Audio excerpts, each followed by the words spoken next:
Wait, has anyone actually tried explaining Atman before their second coffee?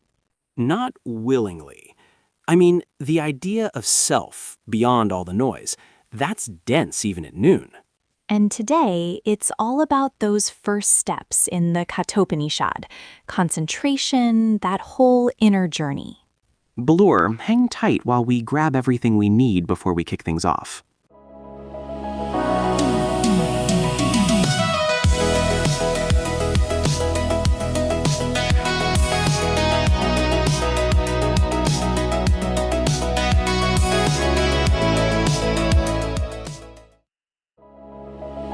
So, we've spent the last few episodes exploring why the Atman, the self, is so difficult to grasp.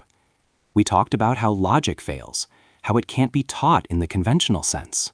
Right, the whole blind leading the blind if the teacher hasn't realized it themselves, and that intellect alone isn't enough. So, where does that leave us? It feels a bit like we've hit a wall. Exactly the right question. And it's the wall that Yama, the teacher of death, now helps the student Nachiketas, and us, to climb. Today, we're shifting from the why to the how. Okay, I'm ready. A practical Mauk. That's the goal. We're diving into verses 1.2.11 and 1.2.12 of the Katha Upanishad. By the end of our talk, you'll understand the two foundational steps Yama lays out for self-realization, a radical act of refusal and a specific internal technique called Adhyatma Yoga. Adhyatma Yoga? Okay, new term for me. Let's do it. First, let's look at verse 11. Yama praises Nachiketas, saying, "You have renounced all objects of desire, even those that are pleasant and seem valuable." He basically says, "I offered you the world, and you said no." This is a callback to Yama's initial temptations, right? Offering him wealth, long life, celestial dancers. Precisely. And Nachiketa's rejection is the first crucial step. It's a principle called vairagya, or dispassion. But it's not about hating the world, it's about discernment. Discernment, meaning seeing things for what they are, seeing that even the best worldly pleasures are temporary. That's it exactly. He chose the shreyas, the good, over the preyas, the pleasant. He understood that no amount of external gain could solve the fundamental internal question of who am I? This refusal clears the ground. Without it, the mind will always be chasing the next shiny object. So it's not about becoming an ascetic necessarily, but about getting your priorities straight on a really fundamental level. Yes, it's realizing that the answer isn't out there.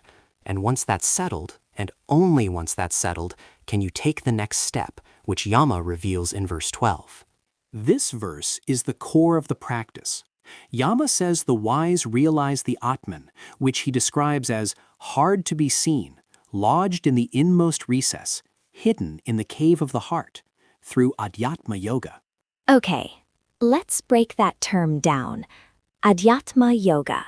Adhyatma means concerning the self, and yoga means union or discipline. So it's the yoga of the self, a discipline of inner concentration, of turning the full force of your attention inward. And this is how you find something hard to be seen and hidden in a cave. Yes, and here's the beautiful paradox. The reason it's so hard to see is because it's what's doing the seeing. Modern Advaita teachers like Swami Sarvapriyananda put it perfectly. We're looking for the self as an object, but it's the eternal subject. Oh, wait, okay. So you can't see your own eyeball, but it's definitely there. It's the thing you're looking with. That is a perfect analogy. The text says the Atman is concealed by the modifications of consciousness caused by worldly objects. Your attention is constantly flowing out to things, sights, sounds, thoughts, feelings. Adhyatma Yoga is the practice of reversing that flow. Let's try a very small, simple version of this. Are you game? Sure. What do I do? Just take a moment and notice what your senses are picking up right now. Don't change anything. Just observe. Okay. I hear the low hum from the equipment. I feel the pressure of the headphones. I can feel the air on my skin. My attention just jumped to a thought about lunch. Perfect. Notice the direction of all of that? It's all outward. Attention is flowing from you to an object, a sound, a sensation, a thought. This is the mind's default setting. Yeah, it feels very automatic. Now, for the Adhyatma Yoga part. Without trying to stop the sounds or sensations, can you gently shift your focus from the object being perceived to the awareness that is perceiving it? So, not the hum, but the me that's hearing the hum? That's tricky. My mind just wants to label me as another thought. And that's the great challenge. The mind tries to objectify everything, but just the attempt to look for the looker, to feel for the feeler, is the practice. It's like turning a flashlight back on itself. You can't quite do it, but in the trying, you become aware of the light itself. Okay, I sort of get a flicker of it. It's not a thing, more like a space, a stillness behind all the noise. That's it. That's the beginning. The texts sometimes use the image of a flame without smoke in the heart center. It's not a physical thing, but a symbol for that clear, pure, unwavering awareness. And here's the profound payoff Yama mentions. He says that when a wise person realizes this self through Adhyatma Yoga, he gives up both joy and sorrow. Gives up joy? That sounds kind of bleak, to be honest. It does, doesn't it? But it's not about becoming a robot. Think about it. What causes our emotional highs and lows, our joys and sorrows? Well, getting something we want makes us happy. Losing something or not getting it makes us sad. So, external things, events. Exactly.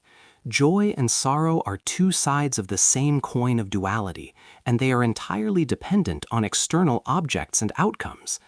When you start to rest your sense of self in that inner awareness, that flame we talked about, you find a peace that isn't dependent on whether things are going your way or not. So you're not tossed around by the waves anymore because you're anchored to the bottom of the ocean, so to speak. What a fantastic way to put it. You still experience the surface weather of life, but it doesn't threaten your core being. This is what it means to transcend duality. This is piercing the veil of Maya, the grand illusion that our happiness and identity are defined by the world of names and forms. So Maya is basically this constant outward flow of attention, this assumption that reality is just the collection of objects we perceive. Yes, and realizing the self is simply recognizing the screen on which the entire movie of your life is playing. The screen is unaffected by whether the scene is a comedy or a tragedy. Now, when people start this practice, they almost always run into the same two problems. I think I can guess the first one. My mind is just too busy. I can't stop my thoughts. Bingo. And the solution is a radical reframe. Yama speaks of an inactive mind, but this doesn't mean a blank mind. That's impossible. It means a non-grasping mind. A mind that isn't actively chasing things? Exactly. The mind isn't inactive in the sense of being turned off. It's inactive in its outward pursuit of objects for fulfillment. You let thoughts come and go like clouds in the sky, but your focus remains on the sky, the awareness itself. The goal is redirection, not suppression. Okay, that's a relief. What's the second common challenge? It's the feeling that it's all too abstract. How do I know if I'm doing it right? I don't feel anything profound happening. Yeah, I can definitely see that. You're looking for a lightning bolt, but you just feel like you're thinking about not thinking. Right. The feedback isn't of sudden explosion of bliss. It's subtle. The proof is in your daily life. You might notice you're a little less reactive in traffic, or you handle a piece of bad news with a bit more equanimity. The sign that you're doing it right is a gradual, growing sense of inner stability and peace, independent of external circumstances. So, let's bring this all together. Yama has given us a clear two-step process. Step 1. The great refusal, the vairagya. Recognizing that ultimate fulfillment isn't found in external things, no matter how grand. Perfect. And step 2? Step 2 is the practice of Adhyatma Yoga, turning attention inward to realize that which is doing the perceiving, the Atman, the eternal subject. And this leads beyond the roller coaster of joy and sorrow. Excellent summary. It's a path from being a leaf tossed in the wind to becoming the mountain that experiences the wind.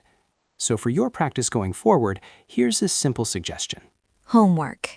I'm ready. Just a few times a day, for maybe 30 seconds, pause and ask yourself, where is my attention right now? Is it flowing outward into a thought, a worry, a sound? Just notice it. Then, gently, see if you can feel for the source, the sense of I am that is aware of it all. Don't strain, just a light, curious touch. Just short, gentle check-ins. I can do that. That's the entire journey in microcosm. It's not about one heroic meditation session, but about sprinkling these moments of inward turning throughout your day. That is how the hard to see becomes the most obvious reality there is.